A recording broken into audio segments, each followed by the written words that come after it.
परभणी शहरातील सुजाता नगर भागामध्ये प्राध्यापक गौतम मुंडे यांच्या घरावर गोळीबारची घटना घडली असून या घटनेमध्ये 4 ते 5 राऊंड फायर झाल्याची माहिती समोर आली आहे। घटनेनंतर पोलिसांनी घटनास्थळी भेट दिली असून पुढील तपास सुरू करण्यात आलेला आहे। दरम्यान जुन्या आणि किरकोळ कारणावरून हे प्रकरण झालं असल्याचं शक्यता वर्तवण्यात येत आहे।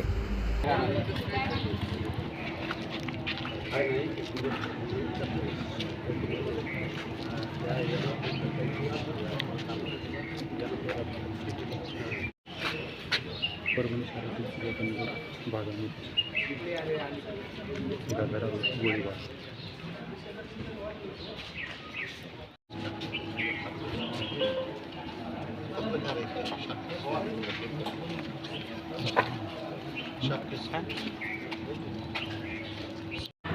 हॅलो मुंडे सर घरावर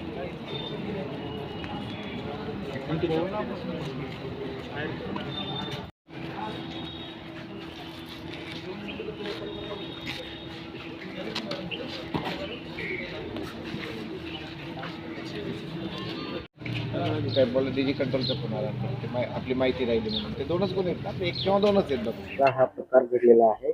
एकूण किती फायर केले? मी गौतम मुंडे आज दुपारी विलास बनसोडे यांनी माझ्या घरावर 4 फायर केलेले आहेत।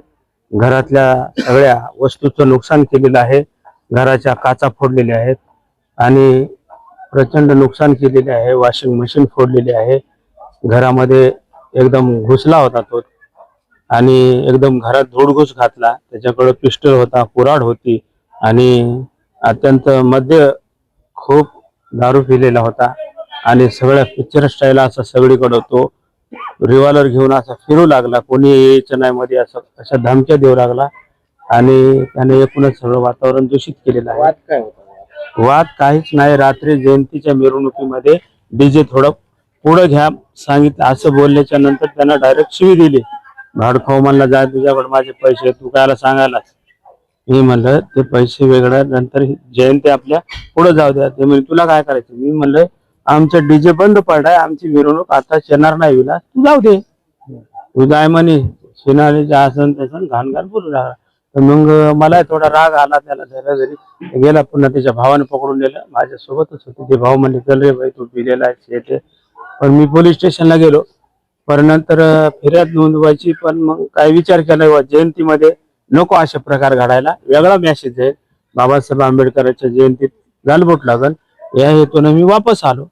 आल्याच्या नंतर माझे मी नेहमीचे काम करू लागलो, तर त्याने दुपारी 2:30 वाजता फोन केला की तू कुठं आहे? माझ्या मुलाला केला, तू कुठं आहे? ते कुठं आहे म्हणे, हे ते घाणघाण शिव्या दिल्या आणि त्याचे पाय तोडतो, त्याला आता शूट करतो, हे वगैरे वगैरे। माझ्या मुलाने मला सांगितलं। मी म्हणलं घाबरू नको, म्हणलं तर बघू आपण। या अगोदरचा काही वाद होता? वाद होता आमचा, कोर्टात चालू आहे वाद, चिल्लर वाद आहे तो कोर्टात चालू आहे। ते 2-4 वर्षापासून चालू आहे।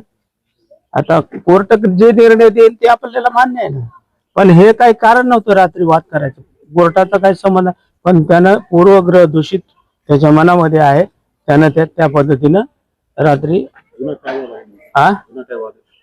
काय नाही, ते व्यवहार आता होता, पैशाचा चेक दिलता त्याला मी, तो बाउन्स झाला, तो कोर्टात गेला, विषय काहीच नाही। तर कोर्टात चालू आहे ते प्रकरण।